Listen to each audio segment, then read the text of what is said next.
வெல்லத்தை பொடிச்சு அப்படியே யூஸ் பண்ணுறோம். கோயில் பிரசாதம் மாதிரியே நம்ம வீட்டு பொங்கல் இருக்கணும்னா இந்தந்த ஸ்டெப்ஸை ஃபாலோ பண்ணுங்கள். இது ரொம்பவே டேஸ்ட்டாக இருக்கும். இதுக்கு நம்ம கப் அளவில் தான் நான் சொல்கிறேன். இதுக்கு முதல்ல 1 கப் அளவுக்கு பச்சரிசி எடுத்துக்கோங்க. அதே கப்பில் 1/2 கப் அளவுக்கு பாசிப்பருப்பு வந்து எடுத்துக்கோங்க. அதே கப்பில் 2.5 கப் அளவுக்கு வெல்லம் வந்து பொடிச்சு நம்ம எடுத்துக்கோங்க. இதில் நம்ம பாகு காய்ச்ச போகிறதில்ல. இந்த வெல்லத்தை அப்படியே தான் யூஸ் பண்ண போகிறோம். இதை ஏங்கிறத நான் சமைக்கும்போது சொல்கிறேன். நீங்கள் வந்து அந்த பாகு வெல்லமாக வாங்கிக்கோங்க. அப்புறம் தான் அது வந்து ரொம்பவே ஈஸியாக வந்து கரையும். அப்புறம் முந்திரி உங்களுக்கு தேவையான அளவு எடுத்துக்கோங்க. அதே போல் உலர்ந்த திராட்சையும் தேவையான அளவு எடுத்துக்கோங்க. இதோட நம்ம இந்த கப்பில் வந்து 1/2லேருந்து 3/4 கப் அளவுக்கு நம்ம வந்து நெய் சேர்த்துக்கலாம். ஒரு 5 ஏலக்காயை பொடிச்சு இந்த மாதிரி எடுத்துக்கோங்க. இதுக்கு நம்ம இந்த பாத்திரத்தை வந்து இன்றைக்கி நம்ம நம்ம வந்து கோயில்களில் வைக்கிற மாதிரியே நம்ம பானையில் வந்து பொங்க வச்சு தான் வைக்க போகிறோம். குக்கரில் செய்ய போகிறதில்ல.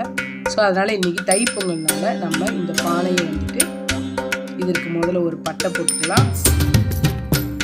அது வச்சு மஞ்சள் குங்குமம் எல்லாமே வச்சு இது வந்து பானையை வந்து ரெடி பண்ணிக்கலாம். எங்கள் வீட்டில் நாங்கள் இந்த முறை தான் செய்வோம். நீங்கள் வந்துட்டு மண்பானையிலையும் இப்போ வந்து வச்சுக்கலாம். இதனால சில்வர் பாத்திரத்தில் வைக்கிறேன், இல்லைன்னா வெங்கல பானையிலையும் வச்சுக்கலாம். பாருங்கள், இந்த மாதிரி இந்த பச்சை மஞ்சள் வந்து குருத்து வந்து இருக்கும். இதை நம்ம வந்துட்டு இந்த மாதிரி சுற்றி வச்சுக்கோங்க.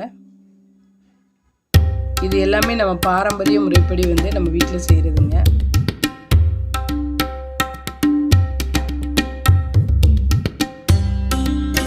முதல்ல வந்துட்டு பாசிப்பருப்பு வந்து லேசாக, ரொம்ப வந்து வறுக்க தேவையில்லை, லேசாக வந்துட்டு வறுத்தா போதும். ட்ரையாக வறுத்து எடுத்துக்கோங்க. ஒரு 2 நிமிஷம் வந்து லேசாக வறுத்துக்கோங்க. ஒரு பாத்திரத்தில் மாற்றிக்கோங்க. அதுக்கு பிறகு கொஞ்சமாக நெய் ஊற்றி முதல்ல முந்திரியை வந்து லேசாக வறுத்துக்கோங்க. பொன் வறுவலாக வறுத்துக்கோங்க. லேசாக கலர் மாறும்போதே எடுத்துருங்க.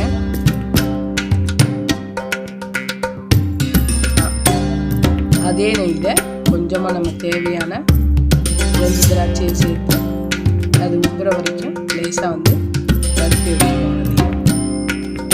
இப்போ நம்ம அரிசியும் பருப்பையும் களைஞ்சி இதில் நம்ம இந்த பானையில் வந்து ஆட் பண்ணிக்கலாம். அந்த தண்ணியை மட்டும் ஆட் பண்ணுங்கள். இப்படி தான் நம்ம வந்துட்டு கோயில்களெல்லாம் பொங்கல் வைப்பாங்க. இப்படி தான் வந்து பொங்கல் வைக்கணும்.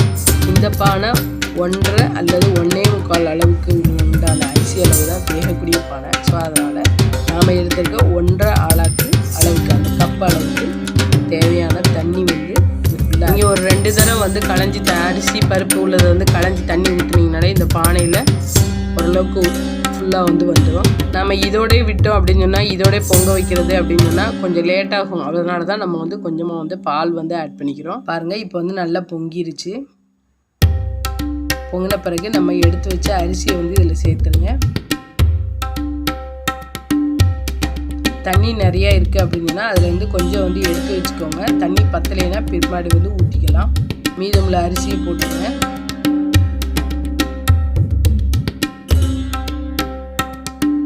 போட்டு நல்லா குழைவாக வந்து வேக விட்டுருங்க. நம்மளாம் வந்து அந்த கல் வச்சு செங்கலோ ஏதோ ஒன்று வச்சு விறகடுப்பு கூட்டி தான் வைப்போம். விறகடுப்புக்கெலாம் இப்போல்லாம் வாய்ப்பு இல்லை அப்படின்னா தோட்டம் தொடர்பு உள்ளவங்களாம் வைக்கலாம். நம்ம வந்துட்டு வீட்டுக்குள்ளே வைக்கிறதுனால நம்ம கேஸ் அடுப்பில் வச்சுக்கலாம். பாருங்கள், அரிசி பருப்பு நல்ல குழைய வந்து வேக விட்டுருங்க. அடிக்கடி கிண்டி விட்டுக்கோங்க. அப்புறம் தான் கீழே வந்து அடி பிடிக்காமல் இருக்கும். பொங்கல் வந்து நல்ல குழைவாக இருந்தால் தான் அது வந்து நல்ல டேஸ்ட்டாக இருக்குங்க. பாருங்கள், இப்போ நல்லா ஓரளவு நல்லா குழஞ்சி வந்துருச்சு.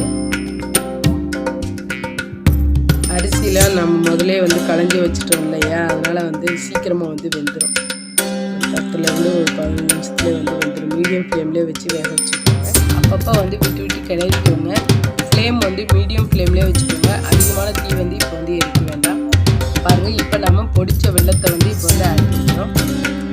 ஏன் நீங்கள் வந்து பாகு காய்ச்சம் இப்படி ஆட் பண்ணுறோம் அப்படின்னு சொன்னால், இந்த மாதிரி பொடிச்ச வெல்லம் ஆட் பண்ணும்போது தான் பொங்கல் வந்து நல்ல பிரைட் கலராக இருக்கும். நீங்கள் பாகு காய்ச்சிங்க அப்படின்னா அந்த கலர் வந்து ஒரு மாதிரி ப்ரௌன் கலராக இருக்கும்.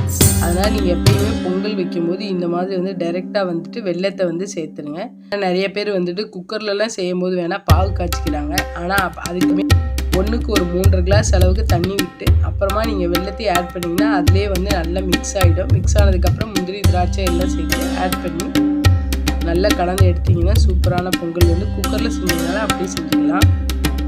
பாருங்கள், நல்லா கிண்டி விட்டிங்கனாலே அந்த சின்ன சின்ன கட்டிகளாக உள்ளது எல்லாமே இதிலே வந்துட்டு நல்லா இலகிடும். வெல்லம் நீங்கள் வந்து 2.25 கப் அளவுக்கு கூட நீங்கள் வந்து ஆட் பண்ணி பாருங்கள். நம்ம சேர்த்த வெல்லம் எல்லாமே நல்லா மிக்ஸ் ஆகிடுச்சு. சாப்பாடும் நல்லா குழைவாக வந்துடுச்சு. நல்லா கிண்டி விட்டுட்டு இந்த ஸ்டேஜில் நம்ம எடுத்து வச்ச நெய்யை வந்து ஆட் பண்ணிடுங்க. ஒரு தடவை கிளறி விடுங்க. அப்புறம் முந்திரி திராட்சை வந்து ஆட் பண்ணுங்க.